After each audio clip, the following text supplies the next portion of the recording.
Now that we have a better understanding of the concept of whole steps, half steps, the number system, tones, and accidentals, let's see a practical application of applying this knowledge in the Gospel Chords Adventure in Harmony course. If you open up any one of the chord reference manuals to any one of the chords, you're going to see before you a standard representation of any chord within the gospel chord play by number system.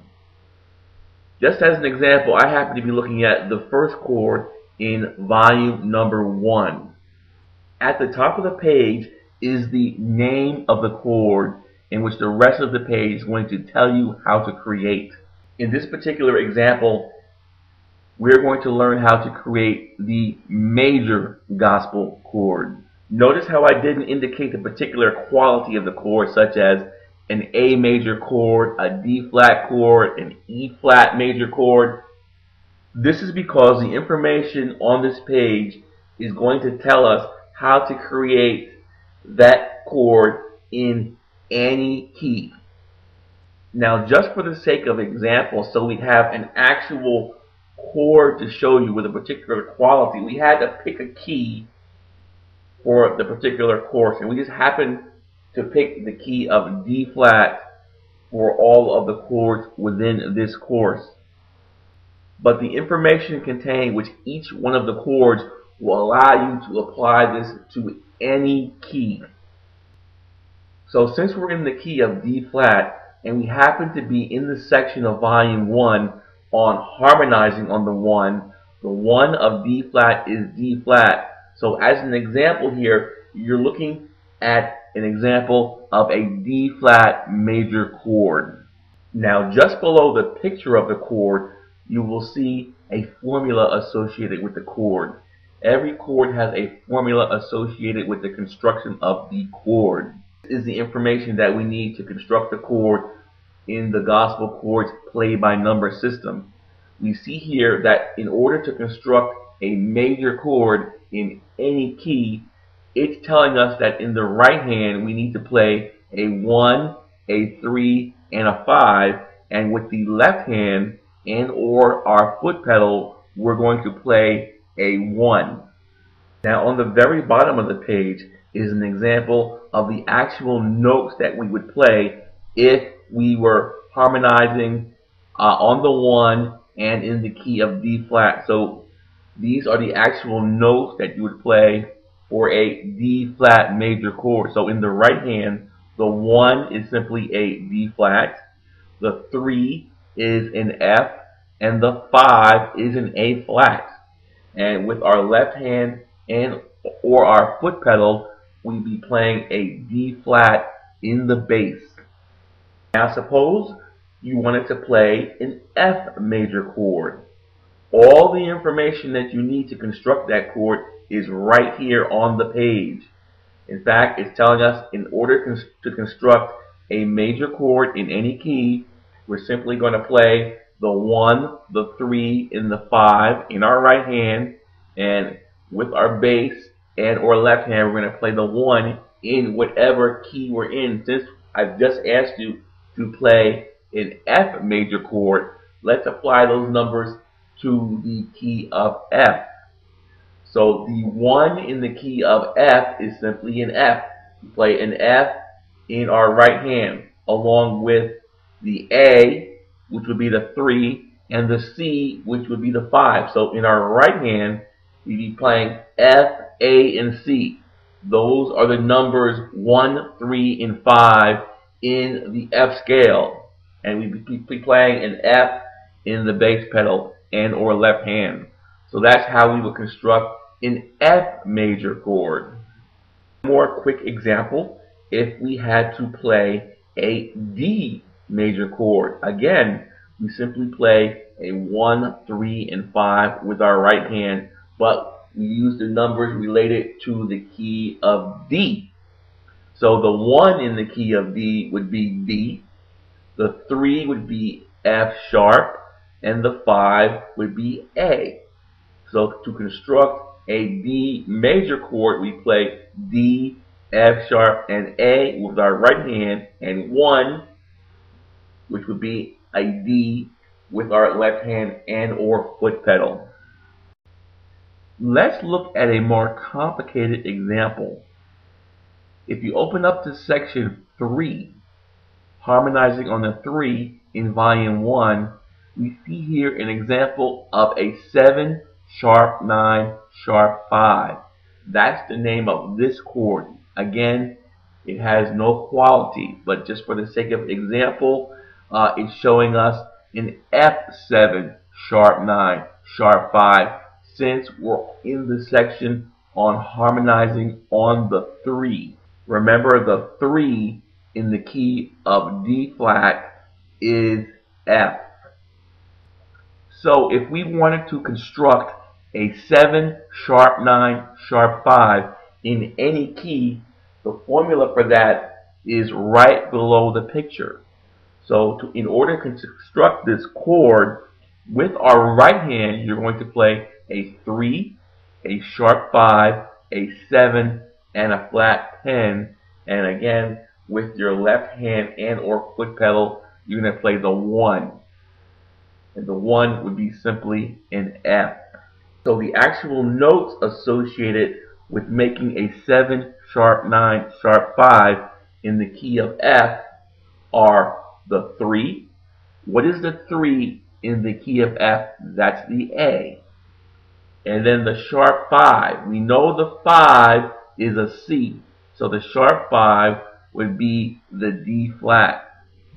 And on to the 7. The 7 is one whole step below the name of the scale. So if we're in the key of F, the 7 would be an E flat. Don't get the 7 and the major 7 confused.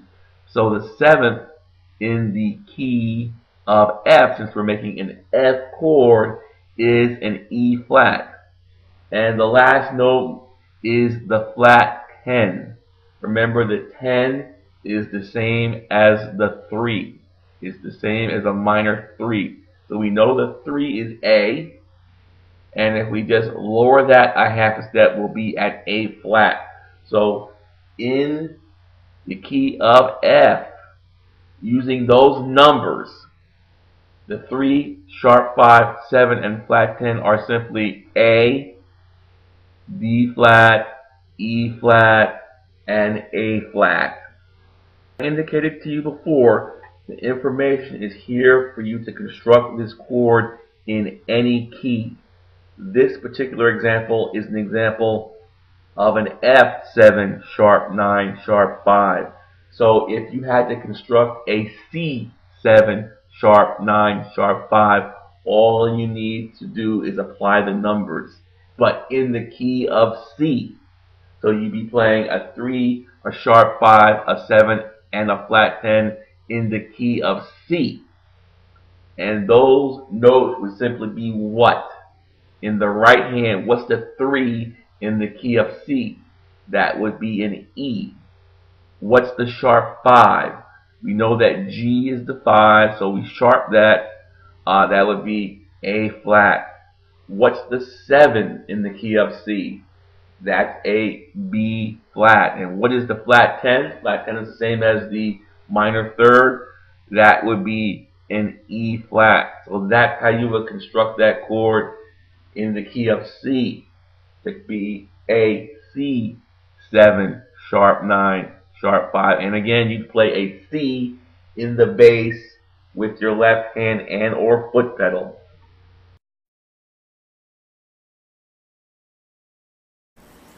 Now that we have a pretty good understanding of the whole concept of accidentals, whole steps, half steps, and distances between tones of the scale, let's take it a step further and let's get our first introduction to chords.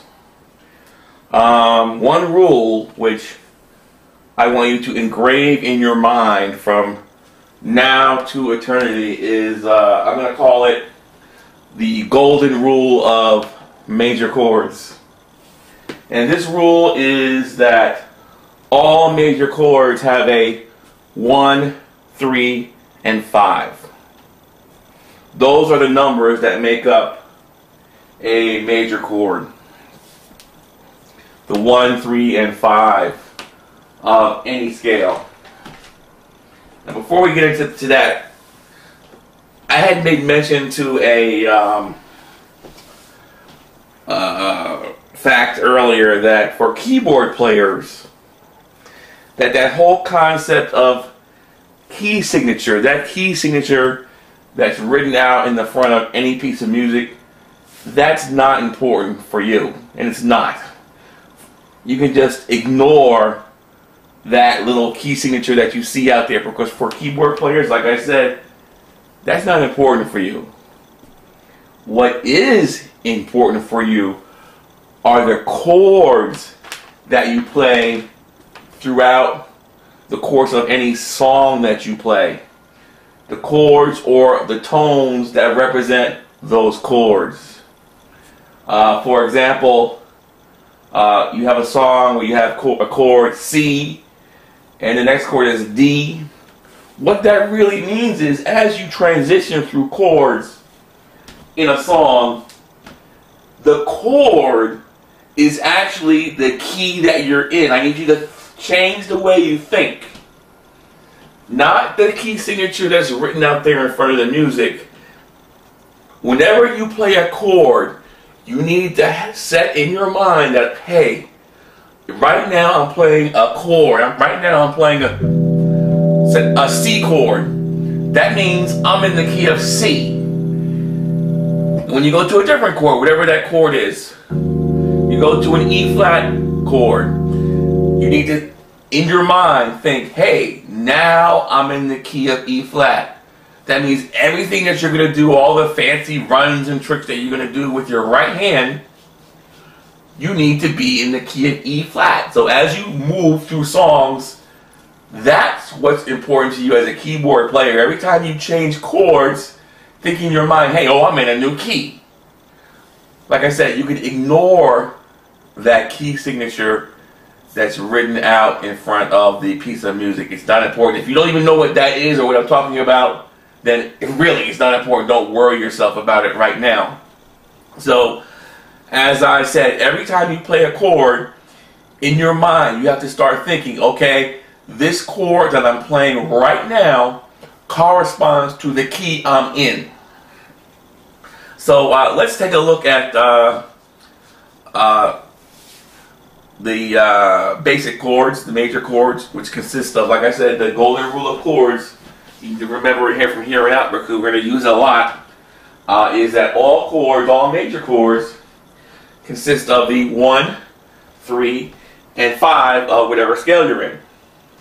So if I asked you to play an F chord, you simply come over to the keyboard and play a 1, a 3, and a 5. A 1, a 3, and a 5 in whatever key, and that makes up that F chord. Play the F in the bass.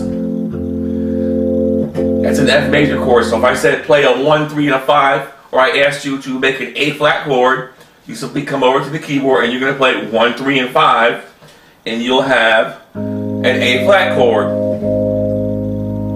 Golden rule of chords, all major chords consist of the 1, 3, and 5. Now, there's a little exercise that I'm going to have to make you go through, and it's very important.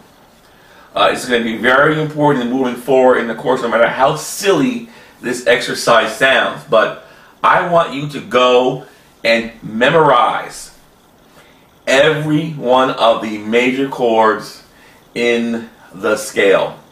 I want you to memorize cold all 12 of them. C, D flat D, E flat E, F, G flat G, A flat A, B flat and B. All 12 of those major chords, I need you to memorize cold. Know the 1, 3, and 5 of all of those scales. I usually, and you won't really see me ask you to memorize anything to this extent in this course, but I have a real issue behind this, and you're going to see it later where you'll see where I'm coming from, where this is going to open up your eyes, because I'm going to use this thing that you just did to kind of leverage and get you to be able to be more proficient in the number system. And while you're memorizing each one of these chords, what I want you to do is do this visual analysis on each one of the chords in terms of what they look like. For example, let's take a look at the C major chord. I want you to take a look at it, see what it looks like, see how your hand is positioned, and you'll see, like, for example, okay, I'm playing a C major chord here, and to do that, it looks like I'm playing 3 notes in a row, kind of skipping every other note, starting on the name of the chord. So it's a C chord, I'm starting on C, and I'm playing every other note. And for this C chord, I'm using all white keys. So that's the kind of analysis that I want you to do and recognize for all 12 of the major chords. Let's move on to the next one. Let's look at the F major, 1, 3, and 5. Now, in looking at this chord, you should notice, hey, this chord also has that 3 notes in it where it looks like you're skipping every other note and you're starting on the name of the chord. It kind of looks just like that C chord I just played, except that it's starting on an F. So if I could actually just keep my hands locked in a position and just move them up from C to F, you'll notice that you'll be right on target. Let's go and look at next chord, which is a B flat major, 1, 3, and 5. And then looking at this one, you'll notice, hey, this one is a little different. This one's got kind of the same every other note, but it's got a black note on the bottom and 2 white notes on the top. And that one is a little different than all the rest. I need you to kind of pay attention to that. Let's go to the next one, E flat major. Now looking at this one, hey, this has got 2 black notes on the outside and a white note in the middle. Sort of like a Oreo cookie. And we see that it's got that same kind of every other note kind of shape. You play a note, skip a little bit, play another note, skip a little bit. It doesn't have too much of a weird shape. That's the E flat major. Now go to the A flat major, and you'll notice, hey, the A flat major looks kind of just like that E flat major I just played. It also has 2 black keys on the outside and a white note in the middle. In fact, if I lock my hands in place, I can move between the E flat and A flat because they look just kind of exactly the same, except they just start in a different position. Now let's look at the D flat major. Hey, that one looks just like the other 2. It's got 2 black notes on the outside and a white note in the middle. So you'll say to yourself, hey, the D flat, E flat, and A flat all kind of look the same. I want you to be able to make these visual analogies when you look at chords, and they'll be very important later. After D flat, let's look at the G flat major chord. Now this one isn't like any of the other ones. This one has 3 black notes. It's kind of a roll chord. There's no other one that looks like this. It's got 3 in a row, all 3 black notes. So that should kind of help you memorize this one, the G flat. The next one is going to be B major. And this is kind of an oddity. It's got the 1 white note on the bottom and 2 black notes on the top. But wait a minute. Didn't the B flat major look kind of something like that? Except it was flipped around. The B flat major had the 2 white notes on top and the 1 black note on the bottom. And the B had the 2 white notes on the top, and I've got the 1 white note on the bottom. So those kind of like go together. They're kind of opposites. So like I said, pay attention to things like this. Now let's look at the E chord, E major. And looking at this one, I've still got the same kind of 3 notes in a row, except that, hey, I've got 2 white notes on the outside, and I've got the black note in the middle. This is kind of different than what I'm used to seeing. So, okay, that's something new. 2 white notes on the outside, the black one in the middle, 1, 3, and 5. Let's move on to A major. Now this one, hey, it's got the same sort of pattern. It's got 2 white notes on the outside and a black note in the middle. And also you'll notice the same thing for D major.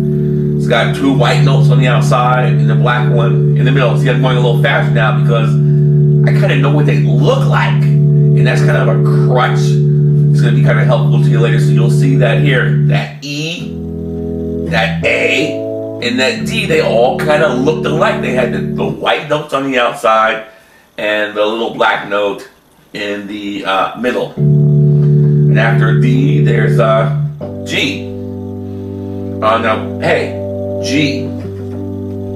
This looks like the C and the F. We got the all three white notes. Remember, the C was those 3 white notes. The F were these 3 white notes, and the G are these 3 white notes.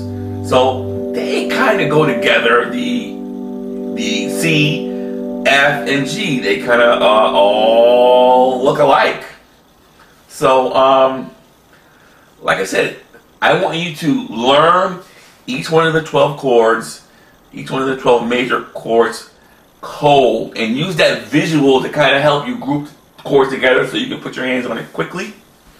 And what I mean by cold, I mean as soon as you hear the name of the chord, your hand should be on it immediately. No fumbling about. You should be on the chord immediately. Say, for example, I say G, you're on it immediately. If I say C, you're on it. If I say G flat, you're on it. A flat, E flat. As soon as you hear the name of the chord, your fingers have got to be on it. A, E flat. Just that fast. If you cannot do it that fast, you need to practice a little bit more. Now, this shouldn't take you more than probably about an hour. So like I said, I want you to be able to play all 12 major chords instantly. As soon as you hear the name of the chord, your hand's got to be on the keyboard playing it. D, F, B flat, C. Okay? Just that quickly. If you can't do it, stop the course. Do not go any further. Stay right here as long as you need to stay so you're able to complete this exercise. This is like one of the most important things that you're going to learn in this course, no matter how stupid that statement sounds, but this is very important because this is going to be a crutch. It's going to provide leverage for you. You'll see later in moving forward in the course, because this is going to be like a little trick or secret that's going to help you later on. So take the time out, and please, I don't care how long it takes you, it shouldn't take you that long. Pay attention to that visual analogy and learn each one of those 12 major chords cold. I know up to this point we've talked quite a bit about the number system, accidentals, half steps, whole steps, distance. And the whole goal of us drilling this into you is we want you to know the numbers, the number system, cold. It's very, very important. You know, we want you to be able to answer questions like, what is the 6th of A flat? What is the 3rd of E flat? What is the 9th of A flat? We want you to be able to come up with those answers quickly and immediately. And we're going to give you a lot of tools and tricks to answer those questions because it's very, very important.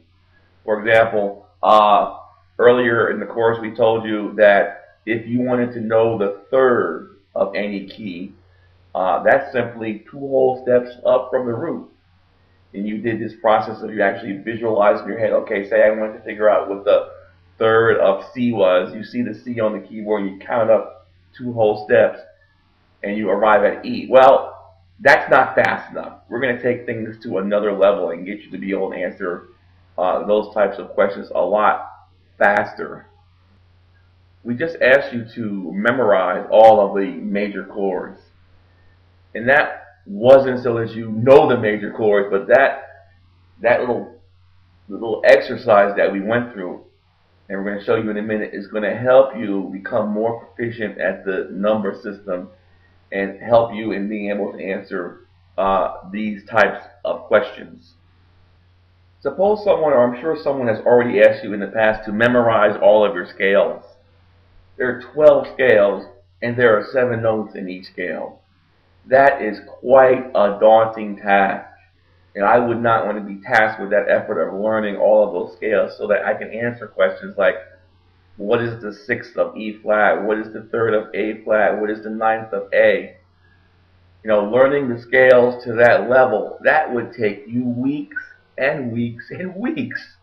There's another way and better way to do it. I'm going to talk a little bit about this technique of doing visual analogies.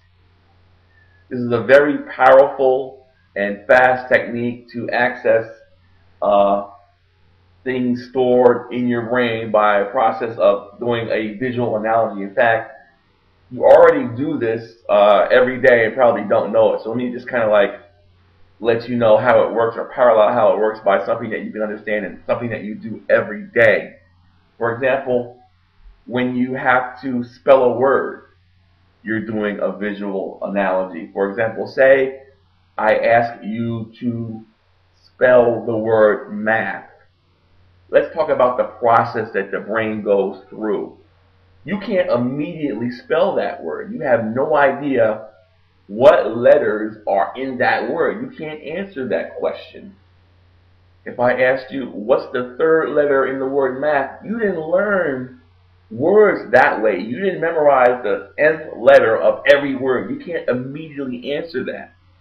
You answer those questions by a process of a visual analogy. So, okay, I've asked you to spell the word math. What really happens, you know, in your brain? What's the process that you're going through? What happens is, okay, I need to spell the word math. I learned that, you know, years ago. I need to spell it now. What happens is, before you answer the question, you actually see the word math in front of you. It actually, it almost appears in front of you, and when you're spelling it, you're actually looking at the word and you're calling out the letters that you see. It says, okay, that's the word math. I see it right here in front of me, almost as if it was on a piece of paper. M-A-T-H. Now you can spell it because you're actually reading it. The answer is right in front of you.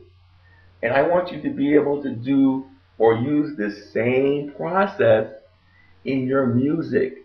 And I'm pretty sure that a lot of people don't do this, but this makes things a lot easier in your playing. And let me give you an example of how this works when you apply it to music. Okay, you just went through that exercise of learning all of the chords of the major scale so that you can put your hand on that chord immediately as soon as I say the name of the chord. So as soon as I say A flat, your hand should be on it. You should be playing the chord. And if you're not at that point yet, you need to stop this course and go back and memorize that a little bit more. So just as an example of how you can use this technique of visual analogy, or how it works in your playing these chords, you're already doing it. Say, for example, I ask you to play a C chord. What's going on in your brain? You're thinking, oh, a C chord. That's that chord that has the 3 white notes in a row, every other note. And all I know is it starts on C. What happens in your brain, or what should be happening in your brain, is you visualize that keyboard in front of you, as almost as if you were sitting at it. And you actually see that chord in front of you, just like you saw the word math. And all you're simply doing is, at that point, now that you can see the chord, now you can call out the notes. Now you can call out C, E, and G. But you didn't memorize it like that. You memorized it by the shape and the fact that there were 3 notes in a row and it started on C. So it's not until you put that picture together and you see it in front of you that you're able to call out the notes. Let's look at one more example. Okay, suppose I ask you, what are the notes for the A flat major chord? What's happening in your brain? Okay, A flat. I know that's the one that has the two black notes on the end and the one white note in the middle. I see that magic keyboard pop up, in front of me, and I can see it. And now I can call out those notes because I see it right in front of me. I can now call out A flat, C, and E flat. Now let's take it a step further. Remember the golden rule of chords? All chords, all major chords consist of the 1, the 3, and the 5. Now you knowing that fact and you knowing how to instantly put your hand on or call out the notes in all of the major chords, and you know what they look like, you now know the 1, the 3, and the 5 for every key without memorizing it. So let me show you how it works. Suppose I said to you, what is the 5th of C? Okay, what's going on in your brain? Okay, C. That's the chord that starts on C and has the 3 white notes in a row. Every other note starts on C. You visualize it in front of you on that keyboard, that floating keyboard, and you see, oh, he's asking about the 5th. We know the 5th is the note over on the right, on the end. And you immediately call out G. G is the 5th. If I said to you, oh, what is the 3rd of A flat? What's going on in your mind? Oh, A flat. That's that chord that has the 2 black notes on the outside and the 1 white note in the middle. And the note in the middle is the 3rd. You visualize it. Now you see it. The answer is right in front of you. Now you can simply call out C. The 3rd of A flat is C. And you didn't go through the whole process of memorizing all of the scales. You're doing this by visual analogy. It's a lot faster. Okay? What is the 3rd, or what is the 5th of D? Oh, D. Okay? D is that chord that has the 2 white notes on the outside with the black note in the middle. You visualize that and you see, oh, he's asking about the 5th. That's the note over on the right-hand side. Now that I see it, I can call out the answer. The 5th of D is A. See how simple that is? You didn't go through that laborious process of, learning the scales. And we're going to, use techniques like this visual analogy to play chords in the gospel chords played by number system. Like I said, this is a very powerful technique, and this is just one application of a visual analogy. In fact, when you're playing those major chords, you're actually playing what we call in the course picture chords. Picture chords are chords that you play because you know what they look like. You know the shape. You may not know the notes in the chord, but you can play it and put your hand on it immediately based on the shape. So if I said to you play an A chord, you can go right over to the keyboard without thinking at this point, and you can immediately play that chord because you know what it looks like. An A chord is the chord with the 2 white notes on the outside and the 1 black note in the middle. Go to the keyboard and just play it and say E flat. E flat. Oh, that's E flat is a black note, black key. That must be the chord with the black keys on the outside and the 1 white key in the middle.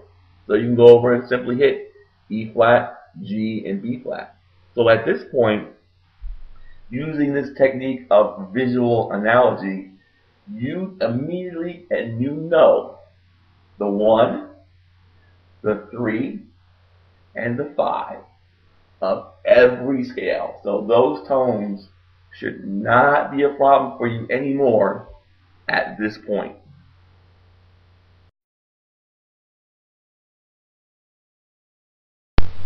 What you are looking at here is what's known in music as the circle of fifths and fourths.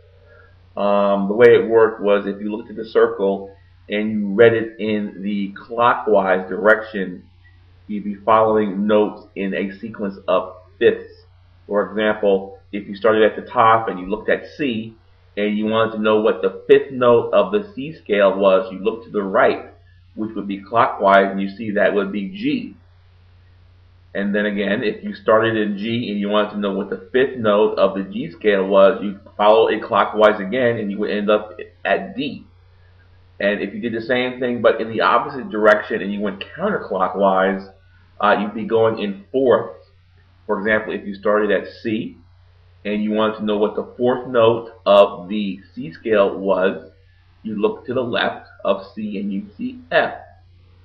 And again, if you wanted to know what the fourth note of the F scale was, you look to the left again and you see that would be B flat. So this is pretty much why they call it the circle of fifths and fourths. Depending on which direction you went, either clockwise or counterclockwise, you would know the fifth or fourth of any key. Now, if I sat here and asked you to memorize this circle, you'd look at me again and say, wow, it's going to take me quite a bit of time to memorize that. Well, you don't have to do it because there's a better way to do it. In the gospel chords play-by-number system, we're going to do it by, again, visual analogy. I'm going to give you something to look at, and we're going to master this in a couple of minutes. So we can just kind of put this away for now and look at it in a different way.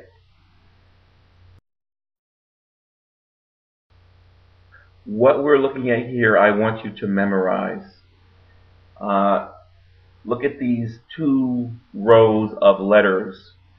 The only difference between the two rows is that the letters on the bottom row have flats as opposed to the letters on the top row.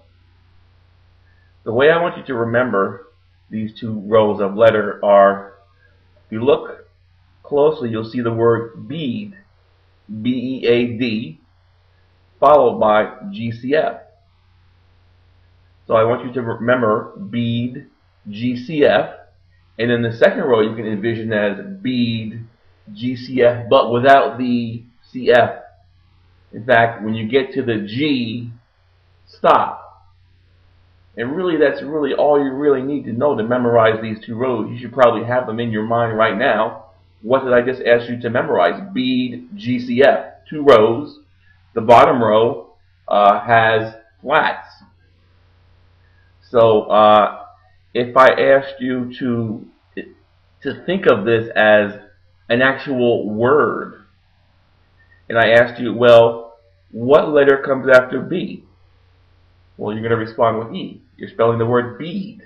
What letter comes after A in the word bead? Well, D. Very simple to respond to. What letter comes after the word D? G, because it's BGCF. That's the entire word. So you've got that vision in your mind already plastered in front of you. You can see it. The word is bead, GCF. And if I said to you, well, what letter is after E flat? You respond A flat. The letter A is after E. The only difference, if you notice that with the flat on the bottom, when I ask you when I ask you the question, what letter is after such and such a letter, if the letter that I say has a flat, just respond with a flat. So if I say, what letter is after B flat? Well, that has a flat, so respond with another letter that has a flat. So we're spelling the word bead, B-E, so you respond with E flat because I said a letter that had a flat. So now you should have those two rows memorized. In fact, like I said, the only thing is when you get to G flat on the second row, you go back to the beginning. You go back to the B in the first row. So I said to you, what letter is after G flat? Well, G flat's the last letter. Go back to the beginning, B. Like I said, bead, GCF. F is at the end of the first row. You come down to the second row and you respond. If I ask what letter comes after F, skip down to the second row and start again and start with flats. The letter after F is B flat. And what you have just learned in this quick couple of minutes is you've learned the circle of fifth and fourth. In fact, I like to use this trick just for fourths. In fact, whenever I ask you what's the next letter, that next letter happens to be the fourth of whatever key I ask. So for example, what is the fourth note in the key of B? E. What is the fourth note in the key of A? D. D comes after A in the word bead. What is the fourth of E flat? A flat. So it's very simple now for you to know what the fourth note is of any scale. Right now you know them all. Just by doing this simple visual analogy. You have the words bead, GCF, 2 rows of them, with the second row ending at G flat, and they're all flat from the bottom. So that was just a quick way for us to learn the fourths without trying to actually memorize each scale individually, which, you know, like I said, would be a horrendous effort. We just kind of slashed it into like a fraction of the time. In fact, this is the mental image I like to use in my head when I memorize this quote-unquote circle of fourths. I like to envision just one row of letters, B, E, A, D, G, C, F. And I know that there's another row of letters under it that are all flats. And when I say G flat, I go back to the beginning. So this is just kind of how I like to kind of shorten it up and kind of make it more compact. So that's the actual visual that I see in my mind. If that's kind of too short and compact for you, you can go back and use the other visual. But this one kind of works for me. It's nice and compact.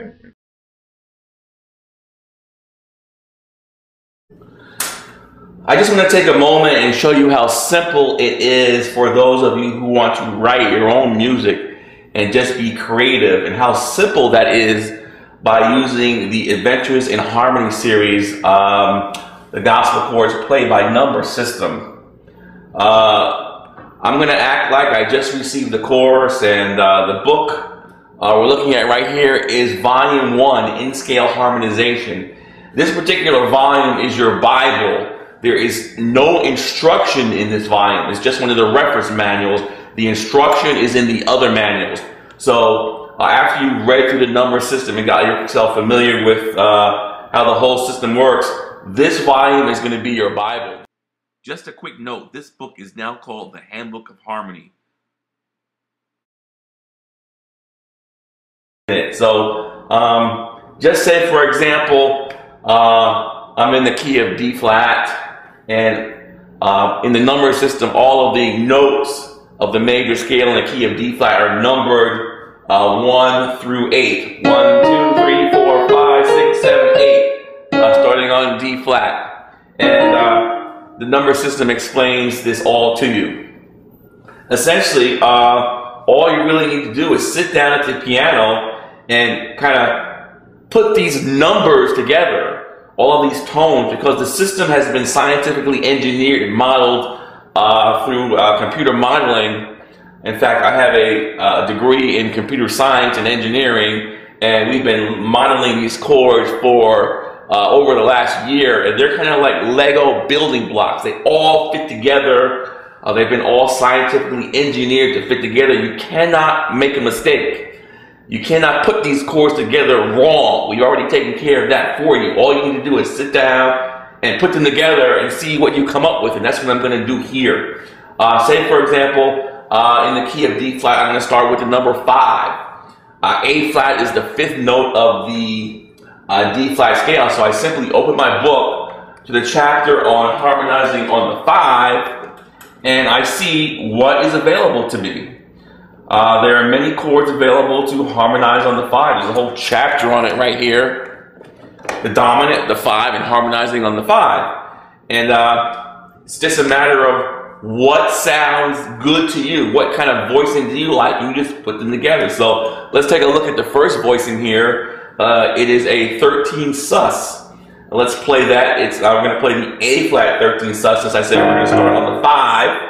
And let's just hear it. Just listen to the chords. It's a beautiful chord. It's nice and rich. That is chord number 163 in the book, the 13 sus. And And if you don't like that one, there are lots of other chords you can choose to harmonize on the 5. Let's look at some of the other ones that are available. Just turn the page, and let's look at, for example, here. It shows us, if we don't like that one, we can choose a minor 11. And let's hear that one. This one's kind of sounds a little rich, a little brighter. So we can choose that one. And if we don't like that one, let's turn the page again. Let's go ahead and let's look. Let's just pick something here. Here is chord number 661. It's showing us that. I'm sorry, chord number 660 is showing us we can play it's called a 13 flat 9 for A flat. Let's hear this one. This one I know sounds kind of sweet.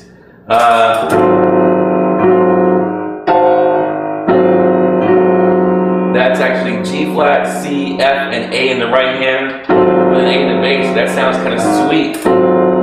So you've got lots of choices. I'm just gonna, pick one, and then we're gonna move on and pick another number and kind of just chain these things together. Let's look at another one. Let's look at the one. Let's see. How about this one? Here is a 9 sus, A flat 9 sus. Let's see how this one sounds. Like I said, there are lots of choices. Just a matter of you picking which one that you want to play. In fact, it's one of my favorite ones that's in the chapter. It is another 9 sus, A flat 9 sus. Now at that point, I'm gonna decide. Well, where do I want to go next? What is the next chord that I want after this one? In fact, I don't even have to start. I could have started with the other one, this one. But I like this one. And let's pick where we go next. Let's go to the 7. The 7th of D flat is B. So we're going to open up the chapter on the 7th and see what chords are available. And we're just going to pick one here. Let's go and see what we come up with here. Okay, here we go. Voicing number 541. This is also a 13 flat 5. Let's hook this one together with the first one. Let's hear this one. This one is a B. It's got a B in the bass, and the right hand it's got A, D flat, E flat, F, and A flat. It is a B13 flat 5. So let's hear how it hooks together with the first one, which was that A flat chord, A flat, beautiful. How about that other A flat that we played? Let's even go back to that one. Let's hook 3 together. So let's go here. Wow. See, I just hooked together that other A flat that I didn't start with. That was that A flat, flat 9. If you have the book, it's on page 334. So I put 3 chords together just by stringing numbers together. I started with 5, 7, go back to another 5, and let's see what other choices are available. How about let's get really wacky and let's choose, say for example, this A. I want to go to this A. Now, there is no A in the key of D flat, but it has a number associated with it. 1, 2, 3, 4, 5 is the sharp 5. It's a +5. So there's another book that handles that case where you want to play chords that are out of scale. And let's just see how an A sounds. And let's go to that chapter on the +5. The sharp 5 we see here. And we see here that the chord that's available, even though it's not in the D flat major scale, it's going to give us the right chord. It's going to give us the correct building block to play. And let's just hear how this A chord sounds. It's an A7 flat 10 augmented. And the notes in this are G, C, D flat, and F. It's got some nice bite to it, okay? And let's just hook it together with some of the other chords that we played. And let's hook it together with that first A flat. And let's go to the A we just learned. And how about that B? Beautiful. Like I said, they're all engineered to fit together. You cannot make a mistake. I just played that other A flat. I'm just playing them in random order. You can't mess up. They're all engineered, like I said, to fit together like Lego building blocks. How about a G? There's no G in the key of D flat. It's a flat 5. Let's open up our book here and see what G we can use. Let's turn back to, here we go. Here's a voicing available for G. It's actually G in the bass. Oh, excuse me, G in the bass. And in the right hand is B, F, and B flat. And that is a 7 flat 10. Sounds pretty nice. Let's just hook that together with some of the other chords. Let's hook it together with the A flat. That's a chord we didn't get to yet, but that's a 1 chord. But like I said, you're free to just put these chords together in random order, and you're going to come up with something beautiful. You can't go wrong.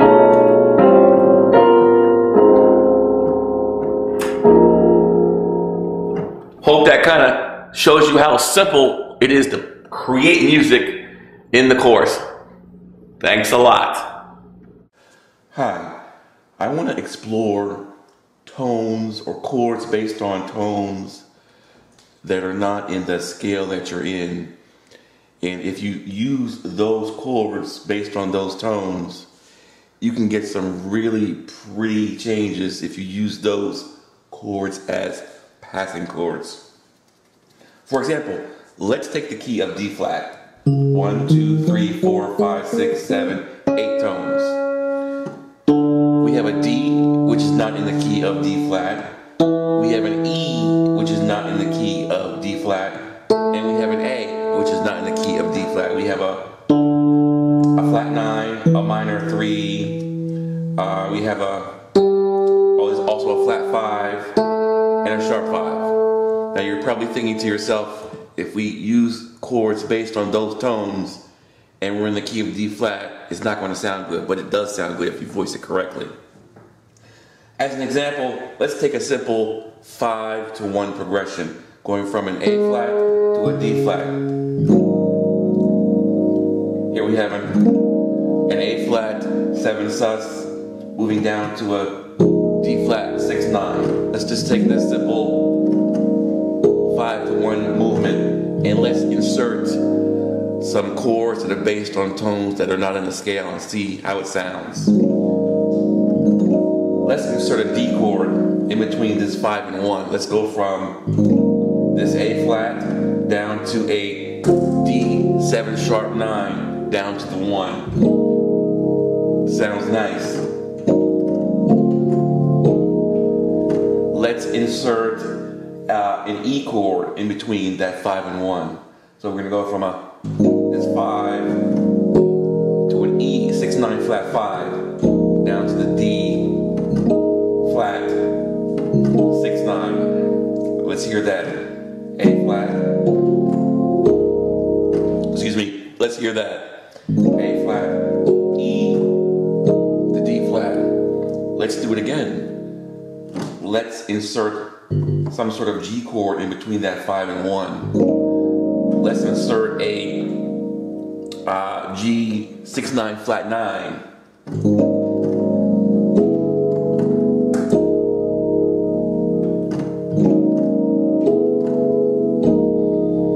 Now, how about the A? The A is a sharp 5. Let's insert that between this 5 and 1 movement.